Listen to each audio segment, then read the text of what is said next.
All right, so a lot of you guys ask, how did we stay so busy? Today I'm going to show you a couple tricks, a strategy that I developed early on. Instead of focusing on residential clients directly, hunting for leads, making your estimates, going house to house, trying to sell your services, focusing on designers, architects, developers, general contractors. So today we're in Rancho Cucamonga. This is one of our first jobs where we had the pleasure of working with arguably the best designer on the planet. My good friend Danny Wang, he designed this project. He said, hey Vic, I need help. It's in your area. Do you think you can handle it?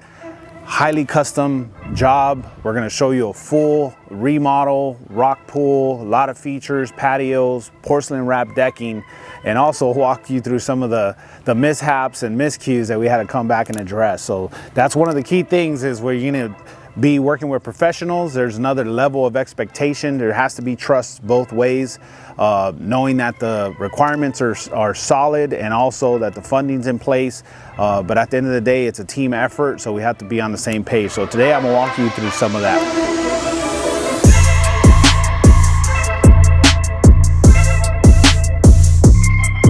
So if you look in the front yard, all this was a big slope in the past. And anybody that's been in private communities, you got to deal with HOAs. That's part of the battle, right? Just getting them to approve your design, what you're trying to accomplish, what the client wants, and then comparing it to what everybody else has in the neighborhood is half the battle.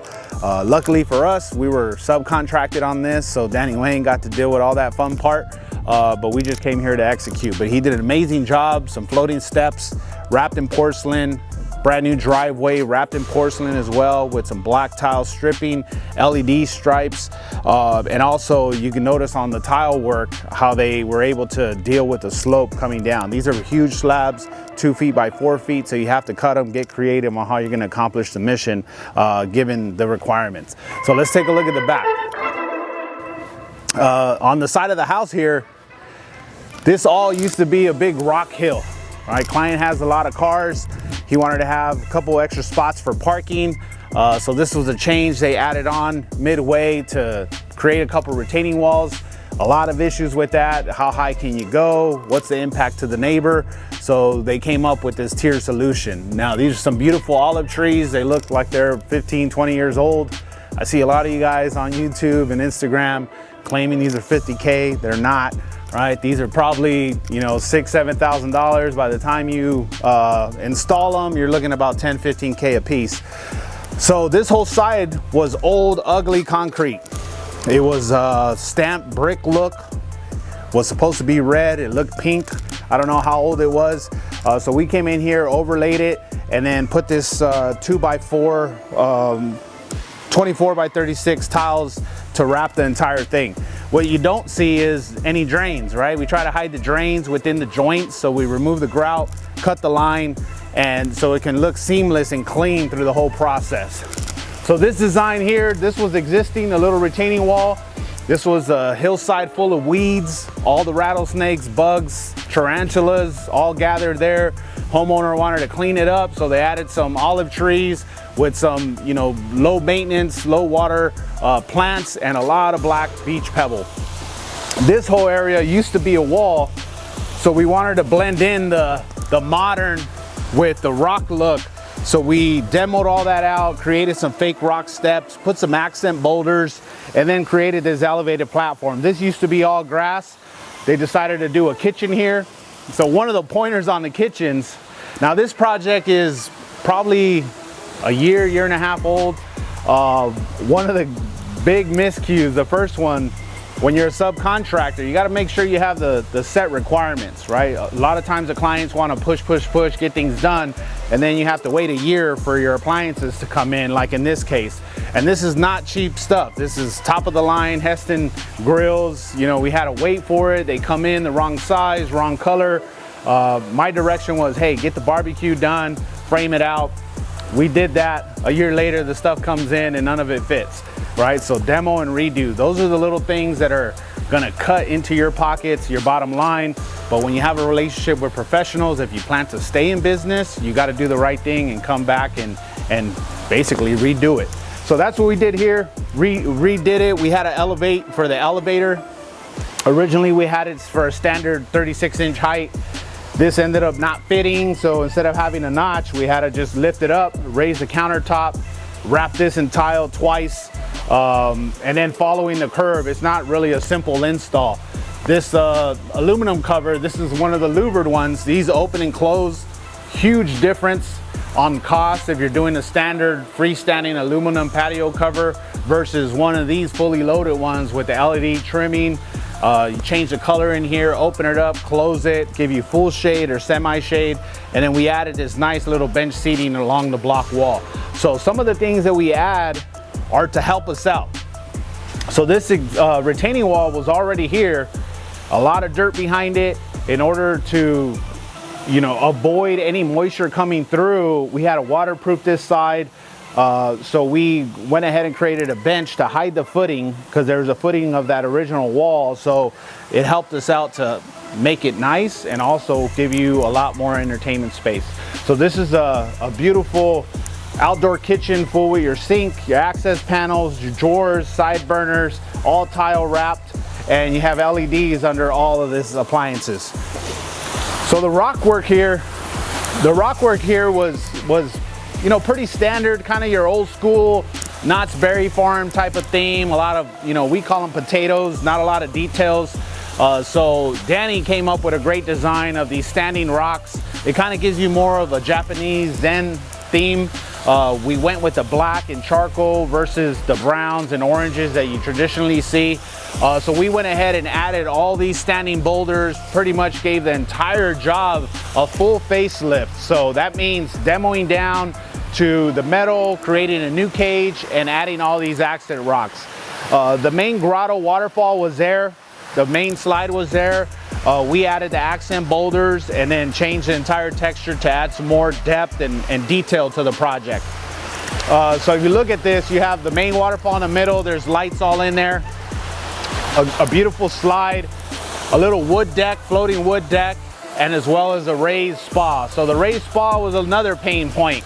So anytime you're doing detailed, high-end construction, you know, you tend to lean towards materials that look great and sometimes don't work great for construction. So we originally had some kind of precast concrete chevron tiles.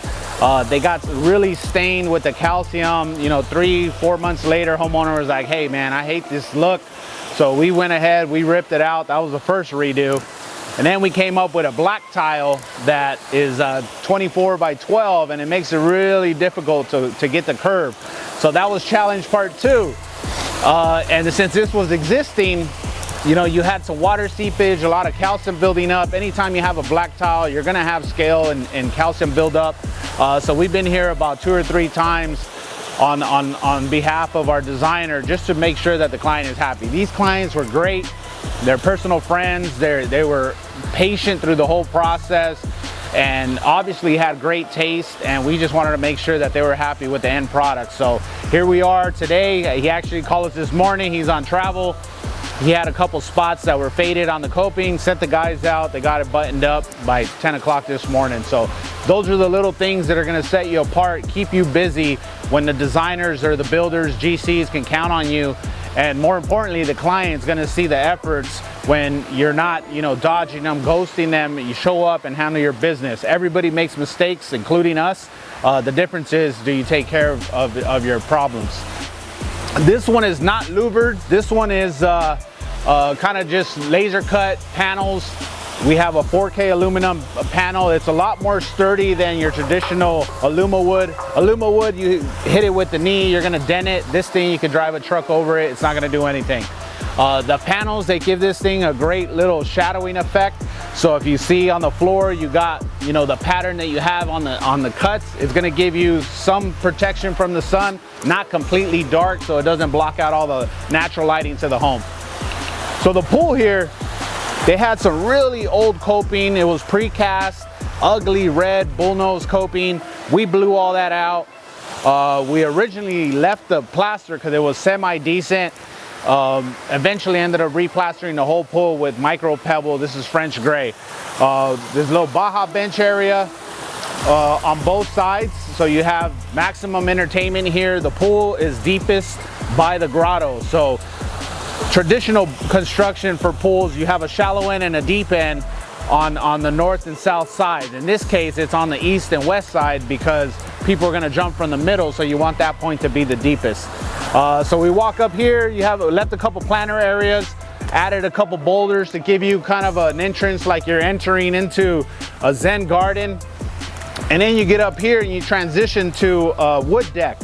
So the client did an amazing job getting all these finishes, all these concrete pots that are very heavy, put some baby olives in there, and then we hid the back wall with the same paneling that we had on the patio. So the spa is huge, all new equipment, new lights, new plaster.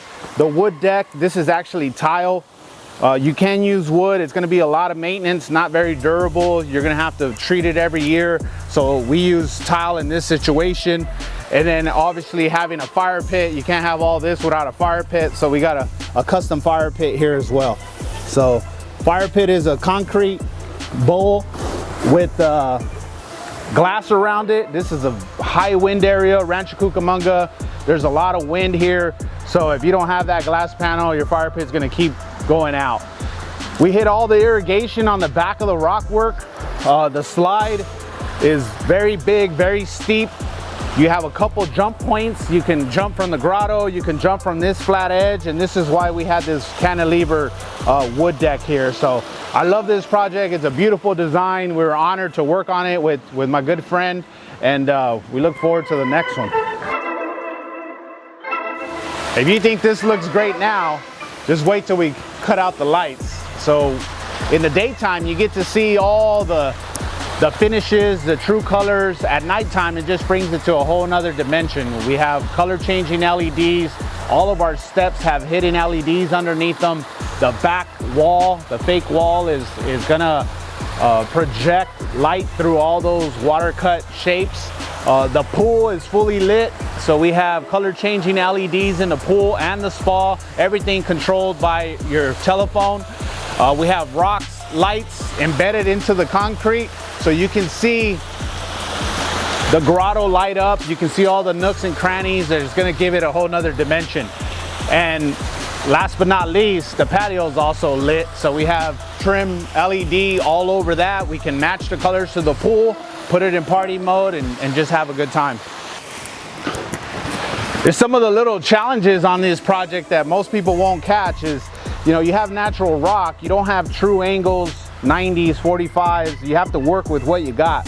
So here we had a wall before, we put a rock facial on it, and then we had to figure out how we're gonna put a barbecue here where it doesn't look all crooked and ugly.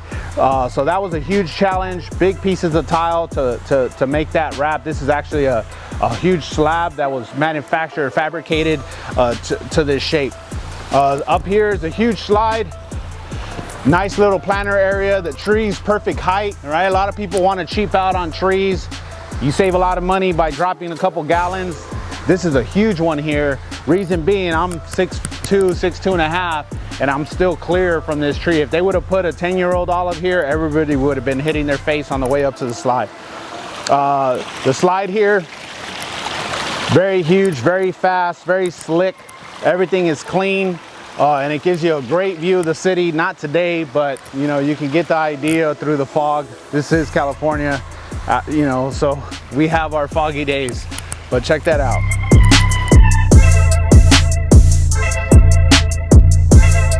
All right, so you've seen it during the day, you've seen it during the night. I gave you some pointers. If you want to stay busy, you got to do good work. You got to stand by your work, and you got to remember that it's a team effort. So whether you're working for a designer, a general contractor, or a builder, a homeowner directly, you always got to be accountable for the work you did and always make it right. At the end of the day, it's your product. People are going to walk in, and if they see something that doesn't look quite right, they're going to remember who built it. So until next time, I'm Vic with G6.